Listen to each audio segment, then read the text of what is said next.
Hi, I'm Lynn Sheehan with CPA Review for Free, and I started with the Small Business Development Center about 6 months ago.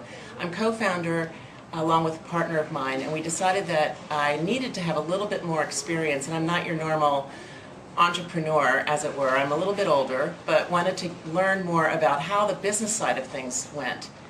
Originally, there are those that look at coaches, but I needed business advice. And when I started working, I learned more about how to manage my QuickBooks, how to integrate the marketing into the social media section. And every single person that's been here has been amazing to work with. I receive an email reminding me of my appointment. I get called to make an appointment.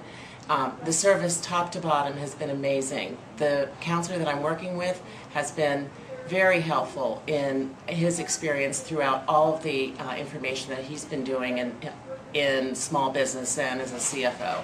So I can highly recommend the Small Business Development Center to grow a small business. I feel very lucky to have George Mason as my alumni organization. Thank you so much.